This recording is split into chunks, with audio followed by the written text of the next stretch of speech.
ऐसे बात है और मैं स्टार्ट ही ऐसे करता हूँ कि भाई सामने ना 22 करोड़ आवाम के साथ जो है ना जिंदगी मौत के साथ हमारी टीम कमजोर पड़ गई है और ये मजाक उड़ा रहे हैं। इससे पहले हरभजन सिंह ने एक मजाक उड़ाया था, कामरान अकमल साहब को बड़ी सख्त बातचीत की थी, लानत हो तुम्हारे मुंह पर, इस तरह की गुफ्तगू की थी। लेकिन अब हरभजन सिंह ने जिस तरह से बाबर आजम का मजाक उड़ाया है, ये नहीं हो सकता कि क्रिकेटर करे, ये वही इंसान कर सकता है जो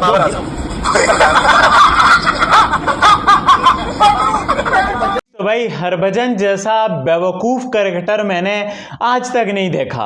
मतलब पाजी को हो क्या गया यार, मतलब कि जो होशो हवास में ऐसी बातें कर रहे हैं जो हरभजन जी हरकतें किस तरह की कर रहे हैं। क्या बोला तूने? हरभजन सिंह जो है इस टाइम पाकिस्तान में ट्रेंड कर रहे हैं और पाकिस्तानियों के साथ हरभजन सिंह की एक बड़ी लड़ाई शुरू हो चुकी है। और हरभजन सिंह ने जो बाबर आजम को ट्रोल भी किया है भाई साहब बुरी तरह से।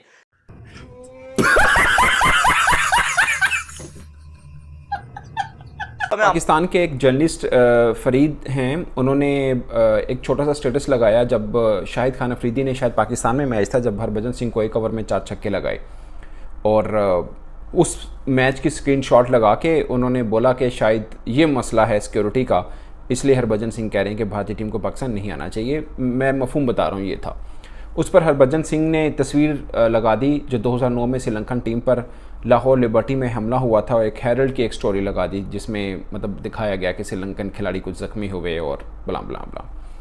उसके ऊपर हरभजन ने लिखाया, उसने बोला कि नहीं वो सिक्योरिटी मसला नहीं, ये सिक्योरिटी मसला जिसकी मैं बात कर रहा हूँ। साथ में थोड़ी लफ्ज़ी वो गर्मा गर्मी भी दिखी उनकी ट्वीट के अंदर। ठीक है, समझ गया। या हरभजन सिंह को देख लो, अब एक कोई पाकिस्तान का कोई अकाउंट है, पता नहीं वो बाबर आजम का कोई फ़ैन क्लब अकाउंट है या जो भी है, ठीक है, उसने कहीं बाबर आजम की कोई तस्वीर लगाकर इरफान पठान को टैग किया एक्स के ऊपर, फॉर्मरली नोन एज ट्विटर, और उसमें उसने लिखा कि जनाब पता नहीं कोई इरफान पठान कोई पता नहीं begging for an interview from Babar Azam, लेकिन बाबर आजम उसे हल्के में ले रहा है। वो आप अच्छा, वो जो इंटरव्यूअर मतलब इरफान पठान तो उस फ्रेम में नहीं नज़र आ रहा, और हरभजन सिंह ने उस अकाउंट को ट्रोल करते हुए यही कहा है कि इरफान पठान तो नज़र नहीं आ रहा, तो तुम कैसे कह रहे हो कि इरफान पठान इंटरव्यू करने के लिए मरा जा रहा है। तू समझा? हाँ। नहीं, तू समझा नहीं। इनकी बात से पाकिस्तानी सहमत नहीं करते, इवन मैं भी सहमत नहीं करता। जो उन्होंने बात की है वो बिल्कुल जिसको कहते हैं ना उसकी लॉजिक नहीं बन रही, क्योंकि पिछले 3 साल से एक बंदा नंबर 1 ओडीआई के रैंक के ऊपर खड़ा हुआ है, बाबर आजम। इसी के साथ साथ बाबर आजम के अगर हम ओडीआई के स्टैट्स देखें, उसने प्रूव किया है, उसने इंग्लैंड में वर्ल्ड कप के दौरान उसने प्रूव किया, उसने ऑस्ट्रेलिया के खिलाफ बड़े मैच जो उठते सूरज को सलाम करते हैं, डूबते सूरज को ये हाथ भी नहीं देते और पीछे मुड़ के भी नहीं देखते कि उसका हाल क्या है, वो पहले क्या था और वो अब क्या है। अब्दार सिख भी हैं, सरदार हैं, और जो सरदार सिख हैं उनकी एक बड़ी डिफरेंट किस्म की शख्सियत होती है। लेकिन हरभजन में बाबर आजम की जो तारीफ करते हैं ना उस पे भी लानत है, और बाबर आजम को जो किंग मानता है उस पे भी लानत है। मैं बाबर आजम को 2 टके का प्लेयर नहीं मानता, उसके ऊपर लानत जो है कि बुमराह ने, अर्शदीप सिंह ने और पांड्या ने, ये 3 बॉलर्स ने आपको ये वर्ल्ड कप जितवा दिया, वरना यही हरभजन सिंह जैसे खिलाड़ी जो है कि बाबर के बजाय विराट कोहली के ऊपर तनकीद करते नजर आए। हमने अल्हम्दुलिल्लाह लाख शुक्र है बाबर आजम का जैसे खिलाड़ी की रिस्पेक्ट करना सीखो। बाबर आजम जैसे खिलाड़ी को सपोर्ट की जरूरत है, ना कि उसको ट्रोल करो। ऐसे खिलाड़ी बहुत कम मिलते हैं। पाकिस्तान टीम में पिछले 5 सालों से यही बाबर आजम है जो रन्स कर रहा है तीनों फॉर्मेट में, बाकी और कोई बाबर आजम का साथ देने वाला नहीं। हरभजन भाई ने तो कुलाटियां मारनी शुरू कर दी, फल उतार रहे हैं, ये उतार रहे हैं। अबे भाई क्यों मतलब उस प्रोड्यूसर का पूछो ना, जिसने ये किसी भी लेवल पे मजाक नहीं उड़ाओ। मैं कहता हूं कोई मुकाबला नहीं है।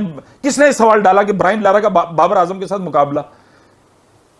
बाबर आजम का तो मिसबा के साथ मुकाबला नहीं है, बाबर आजम का तो पाकिस्तान के यूसुफ के साथ। दोस्त जो आप भड़क उठे हैं भाई कि हरभजन सिंह ने ऐसा क्यों बोला भाई पाकिस्तानी टीम के हवाले से। बेशक पाकिस्तानी टीम हार रही है, जो भी हो रहा है, लेकिन हरभजन सिंह कौन होते हैं भाई साहब हमारी टीम के हवाले से ऐसा बोलते हैं ना, उस पे मैं थूक करता हूं। हरभजन सिंह आजकल सुर्खियों में है और आमतौर पे ट्विटर पर वो सुर्खियों में आ ही जाते हैं। कहीं ना कहीं कुछ ना कुछ वो जवाब देते हुए किसी ना किसी ट्विटर हैंडल को नजर आते हैं, जबकि जवाब नहीं देना चाहिए। आप इतने बड़े लेजेंड हैं, लेजेंड ऑफ द गेम है, और आपको भी पता है कि हरभजन सिंह का क्या हस्ती है यार। 2 वर्ल्ड कप उसने जीता हुआ है और इतने सारे विकेट्स लिए हुए हैं, तो आप कुछ तो हैं। लेकिन आजकल मैं हरभजन सिंह से काफी ज्यादा नाराज हूं। नाराज इसलिए नहीं हूं कि उन्होंने क्या बात लिख दी, ये कर दी, वो कर दी। नाराज इसी बात से हूं लेके कि आप जिनको रिप्लाई कर रहे हैं उनका काम ही है ये कि वो दिन भर आपको उंगली करेगा। बात तो सही है। अब सीधी सी बात है, ये कॉन्टेक्स्ट साफ बताता है, उन्होंने सारे ही पाकिस्तानियों की इंसल्ट की है। तो पहली चीज़ तो ये बता दूं कि यार लोगों को बहुत कम पता है, हरभजन सिंह जब पैदा हुए थे ना तो इनको हर तरह का दूध ऑफर किया गया, लेकिन ये मुंह मोड़ लेते थे। क्या माँ का दूध, क्या भैंस का दूध, क्या जिसे कहते हैं पाउडर मिल्क, क्या कोई और दूध, हरभजन सिंह दूध नहीं पीते थे। ये अपने मम्मी पापा को कहा करते थे कि गो गेट मी सम थिसॉरस, गो गेट मी माई डिक्शनरी। तो इनके जो पेरेंट्स थे ना वो हैरान परेशान हो जाते थे, उनको लगता था कि बच्चे के अंदर कोई जिन विन घुसाया। अबे तकरीबन 1 महीने तक तो ये इनको किसी आमिल बाबा के पास लेकर जाते रहे कि इसका जिन निकाल दो। आमिल बाबा कहता है कि इसके अंदर जो जिन घुसा हुआ है वो तो सारी उम्र नहीं निकलने वाला, और उस जिन का ना एक दूसरा नाम है, उसको कहते हैं कीड़ा। आमिल बाबा ने बेसिकली ये डायग्नोज किया था कि इनके अंदर जो जिन है उसको कीड़ा भी कहा जाता है, और वो कीड़ा इनका सारी उम्र नहीं मरने वाला। ठीक है ना, ये वही वाला कीड़ा है कि जो मैं हमेशा कहता हूँ क़यामत भी आ गई ना ये कीड़ा बच जाएगा। तो हरभजन सिंह ने बेसिकली इस तरीके से, को मैं ये बताना चाहता हूँ कि सारी दुनिया जानती है कि सरकार आप भी कोई डिक्शनरी मुँह में लेकर पैदा नहीं हुए थे। आपकी अंग्रेज़ी की भी इनिशियल जो सूरत हाल थी हमें सब पता है। हमने आपके क्या इंटरव्यूज़ नहीं देखे हुए, हमने आप लोगों की क्या चीज़ें नहीं पढ़ी हुई। मुझे ये नहीं समझ में आती कि एक फरंगी ज़ुबान, उसके पीछे ट्रोल करने की क्या आपको सूझी, डिस्पाइट नोइंग द फैक्ट कि आपकी अपनी अंग्रेज़ी जो है वो जुमा 8 दिन हुए ठीक हुई है। इंटरनेशनल क्रिकेट मतलब कि क्या ही मैं आपको बोलूं यार, ये हरभजन जो कुछ कर रहे हैं आजकल, मैं आप लोगों को उस बारे में बात बताऊंगा और आप लोग दिल पे हाथ रख के बताना कि भाई मैं गलत कह रहा हूं या सही कह रहा हूं। नहीं। इंडिया वर्सेस श्रीलंका का दूसरा ओडीआई भी है। पहला ओडीआई तो मैं से हार ही मानता हूं, इंडिया हारा है। कौन है ये पागल आदमी? तो भाई हरभजन की बात करते हैं। मैं काफ़ी दिनों से ये देख रहा था बात करने के लिए। अब पाकिस्तान का एक जर्नलिस्ट है ट्विटर पे, फरीद खान। वो जर्नलिस्ट भी नहीं है, वो है ट्रोलर। वो ऐसा ट्रोलर है ना, पैसे वाला ट्रोलर है। वो मजहब को भी बेच डालेगा। वो ट्विटर पे रीच लेने के लिए, एक्सप्रेशन लेने के लिए वो मजहब की भी परवाह नहीं करता। और क्या बोला तूने? और मैं आपको बताऊं, ये पाकिस्तानी फरीद खान है जिसने इंडिया का यूट्यूबर है सुशांत मेहता, उनके खिलाफ एक पूरी कैंपेन चलाई थी। वो असल में उसने नहीं चलाई थी, बेसिकली वो कैंपेन थी, आपको पता ही है, जो स्पोर्ट्स तक की टीम थी, मनोज डिमरी जी और बाकी सारे लोग ये छोड़ के स्पोर्ट्स जारी की अपनी टीम बना दी थी, और ये सारे सुशांत, रोहित जुगलान और ये सब, फिर इनकी आपस में फूट पड़ गई। अच्छा, अच्छे से उन्होंने बातचीत की और मेरा भी उनके साथ इंटरव्यू, बड़ा अच्छा एक सेशन गया। कोई मुझे कहीं से भी नहीं लगा कि मैं हरभजन सिंह, आज वाला हरभजन सिंह का इंटरव्यू मैंने किया है। आज वाला मीन के खैर अभी भी उन्होंने मेरे या किसी और चीज़ के ऊपर नहीं किया, बट जो पाकिस्तान को लेकर वो जो बातें कर रहे हैं, मतलब गुस्सा उनको किसी एक जर्नलिस्ट पर है, मगर तस्वीरें वो पाकिस्तान की गलत दिखा रहे हैं। देखिए ये इस दुनिया में, आज के दुनिया में कौन सा ऐसा देश है, कौन सी ऐसी जगह है जो अनफॉर्चुनेटली ऐसे बुरे वाक़या जिन पर से नहीं गुजरा हो। ये क्या हो गया? ये क्या सुन रहा हूँ?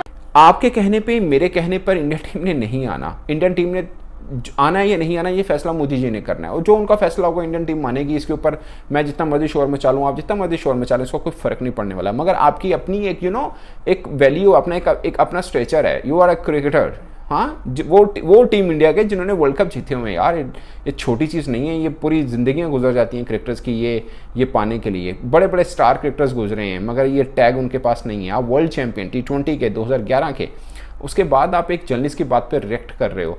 और अगर हम करें तो करें क्या, बोले तो बोले क्या। और अब बहुत से हैं ऐसे लोग जो आपको बड़ा अच्छा क्रिकेटर मानते हैं और अच्छा इंसान भी मानते हैं। मैं भी मानता हूँ आपको अच्छा इंसान है आप। ये बड़ी अच्छी बात कही आप। ये फरीद खान इस हद तक गिर गया कि इसने सुशांत मेहता पे ब्लास्मी का पैसों के लिए, किसके लिए, कि भाई मुझे ट्विटर पे रीच मिला है, मुझे ट्विटर पे इंप्रेशन मिले हैं। और ये वो जो है ना भिखारी है ये फरीद खान पाकिस्तान का, कि जो ट्विटर पे ऐसे कंपैरिजन लगाता है, बाबा रिजवान या MS धोनी कौन बेटर विकेट कीपर है। मतलब आप चेक करो, इस तरह की ये स्टेटमेंट लगाते हैं। अब कौन है ये लोग, कहां से आते हैं? इस लेवल का बंदा कि मतलब कि जो एक दूसरे पे ब्लाजमी के इल्ज़ाम लगाने के लिए रिजवान, MS धोनी और क्या तो क्या फजूल किस्म की बकवासियात करते हैं सिर्फ बकारीपन के लिए। पाकिस्तान का ये जर्नलिस्ट भी नहीं है, 2 टके का ट्रोलर है। अब वो इस तरह की बातें ट्विटर पे लिखता है, हरभजन को मेंशन करता है, हरभजन आगे उसे रिप्लाई करते हैं, अरे भाई खुदा का वास्ता है बजी पाजी जी, आप 2 टाइम वर्ल्ड कप विनर हो और भाई आप एक 2 टके के जर्नलिस्ट की रीचें बढ़ा रहे हो। वो क्यों ऐसा करता है? वो ऐसा करता है कि भाई हरभजन मेरे ट्वीट का रिप्लाई दे, मैं ट्विटर पे रीच ले लूं, इंप्रेशन ले लूं। और हरभजन दी आप दिमाग इस्तेमाल क्यों नहीं कर रहे? आपके पास इतना टाइम है, आप इंडिया के वर्ल्ड कप जो है ना चैंपियन हो 2 बार के, आप इतने बड़े स्पिनर हो, आप प्रॉपर पाई के खिलाड़ी हो यार, और आप सियासतदान भी हो। मैंने रिसेंटली आपकी स्पीचें देखी, मुझे तो पता ही नहीं था। आपके पास इतना टाइम है कि भाई आप एक पाकिस्तान के ट्रोलर को बैठ के आगे से इस तरह की बातों के जवाब दो कि भाई रिजवान और MS धोनी का कंपैरिजन, हाँ ये देखो पाकिस्तान में अकल की कितनी कमी है। भाई आप क्या करना चाह रहे हो? मतलब कि मैं हैरान हूं, मुझे समझ नहीं आती ये हरभजन जी को हो क्या गया है यार। और वो बंदा भी ही वो आए रोज नई चीजें निकालता है, हरभजन आगे से उसे जवाब देते हैं। अब उसने ट्वीट कर दिया पाकिस्तान में जो है तो स्कोटी के हरभजन को ये इशू है जो उसने अफरीदी को 4 छक्के मारे थे। अब ये कोई बात हुई क्या? अगर इंडिया से या कहीं से कोई स्कोटी के पाकिस्तान में इशू उठाता है तो वो एक बैकग्राउंड है। हमारे मुल्क में इंडिया श्रीलंकन टीम पे हमला हुआ था, तो ये एक जेन्युइन बात है। कपल के शो में भी इन्होंने कहा था कि शोएब अख्तर साहब हमें कमरे में आकर जूते मारा करते थे और ज़ाहिर हरभजन से डरते भी थे, और फिर जो फेंटा वो बॉलर्स या वो खिलाड़ी पाकिस्तान इंडियन क्रिकेट टीम को लगाते हैं वो एक तारीख का हिस्सा है। लेकिन बदकिस्मती है कि हमारी टीम कमजोर पड़ गई है और ये मजाक उड़ा रहे हैं। इससे पहले हरभजन सिंह ने एक मजाक उड़ाया था, कामरान अकमल साहब को बड़ी सख्त बातचीत की थी, लानत हो तुम्हारे मुंह पर, इस तरह की गुफ्तगू की थी। गजब बेइज्जती है। इंडिया के अंदर एक वो टॉक शो चल रहा है टीवी में, सोशल मीडिया पे मैंने देखा, हरभजन यार बहुत अच्छा बॉलर है, इज्जत करते हैं, वो आपस में एक उनका चुलबुला पंजोल लगा रहता है शोएब अख्तर से, हमने देखा वो भी उससे मस्ती मजाक, वो भी उससे सब करता रहता है। अब होता क्या है कि ये जो प्रोड्यूसर हजरात ये होते हैं ना, वो रेटिंग और TRP के चक्कर में ऐसे सवाल, अब वो खिलाड़ी 3-4 बैठे हुए हैं, उसमें हरभजन ही था जिसको मैं जानता हूं। अब वो उसने पूछा कि यार ब्रायन लारा और बाबर आजम, अब वो हंसने के बाद हरभजन भाई ने तो कुलाटियां मारनी शुरू कर दी। नमस्कार दोस्तों, आपने देखा वीडियो में हरभजन के ट्विटर पर कैसे ट्रोल किया गया और इसका जवाब हरभजन जी ने दिया है उस ट्रोलर को। तो ये जवाब देने पे वहाँ की मीडिया इतनी भड़क गई है कि हरभजन को बोलने का सेंस नहीं है, बात करने की तमीज़ नहीं है। तो भैया आप पहले उसको उंगली करते ही क्यों ऐसे कि आपको ऐसा जवाब मिले? तो वीडियो में साफ साफ पता है कि भाई वो वहाँ का मीडिया वाला तो है नहीं, कोई ट्रोलर है, तो उसको उंगली करने की कहाँ ज़रूरत आई थी कि ऐसा ट्वीट करे हरभजन के नाम पे। अब आप पहले ट्वीट भी करो फिर उसका रिप्लाई भी नहीं दे, ऐसा तो नहीं हो सकता ना। आप वहाँ से कुछ ना कुछ करोगे तो इसका रिप्लाई तो आएगा ही आएगा। तो यही सच था, यही आपको दिखाने की कोशिश कर रहे थे हम कि भैया हरभजन जी ने जो भी रिप्लाई दिया है वो एकदम परफेक्ट है। आप वहाँ से ट्रोल करना बंद कर दो तो यहाँ से हरभजन जी आपको जवाब देना बंद कर देंगे। बात इतनी सी समझ नहीं है आपको क्या बताए। वीडियो अच्छी लगी हो तो दोस्तों लाइक कीजिए, शेयर कीजिए और चैनल को सब्सक्राइब करना मत भूलिएगा। धन्यवाद।